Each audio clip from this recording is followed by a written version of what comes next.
की आर्थिक स्थिति को संभालना अब सरकार के बस की बात नहीं रह गई है।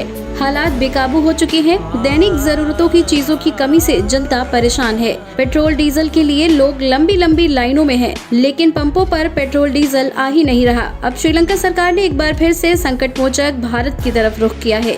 श्रीलंका की सरकार ने भारत से अपील की है कि वो श्रीलंका की मदद करे और किसी भी हाल में पेट्रोल डीजल की आपूर्ति को जारी रखने में मदद करे। दरअसल श्रीलंकाई पेट्रोल डीजल कंपनियों की हालत इतनी ज्यादा खस्ता है कि अब नकद में भी कोई देश पेट्रोल डीजल की सप्लाई नहीं दे रहा है। उन पर अरबों की देनदारी है। देश पे सरकार व्यवस्था जैसी कोई तंत्र प्रभावी नहीं रह गई है। श्रीलंका की सरकार डिफॉल्ट पर डिफॉल्ट कर रही है। वो लोन के भरोसे बैठी है।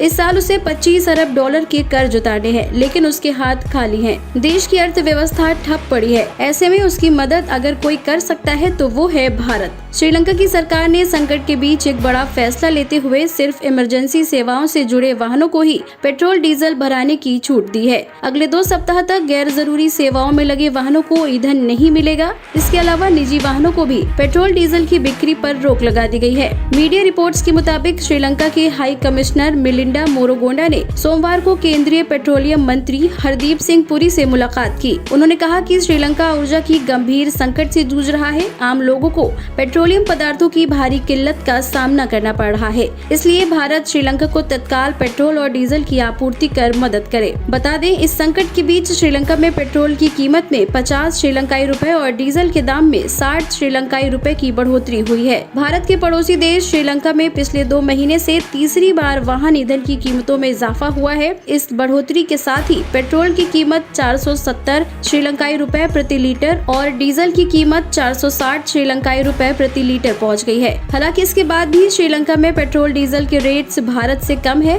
क्योंकि भारतीय करेंसी के हिसाब से श्रीलंका के रुपए की कीमत कम है। भारत का 1 रुपया श्रीलंका के करीब 4.5 रुपए के बराबर है। गौरतलब है कि श्रीलंका को भारत इस संकट के समय में 3 अरब डॉलर से ज्यादा की मदद दे चुका है। ये रकम कितनी बड़ी है, इसका अंदाजा इस बात से लगाया जा रहा है कि पाकिस्तान किसी भी संकट में होता है तो 2 अरब डॉलर की सहायता से वो अपनी पूरी अर्थव्यवस्था डूबने से बचा लेता है। भले ही कर्ज की अदायगी आगे पीछे हो, लेकिन श्रीलंका की हालत इतनी खस्ता है कि भारत से 3 अरब डॉलर से ज्यादा की मदद पाने के बावजूद भी नहीं संभल पा रहा है। अब उसकी नजर वैश्विक संसाधनों पर है, जो बेल आउट पैकेज देकर श्रीलंका को बचा सके। श्रीलंका की इस आर्थिक तंगी के पीछे की वजह आप किसे मानते हैं, जनता या फिर सरकार? हमें कमेंट करके जरूर बताएं।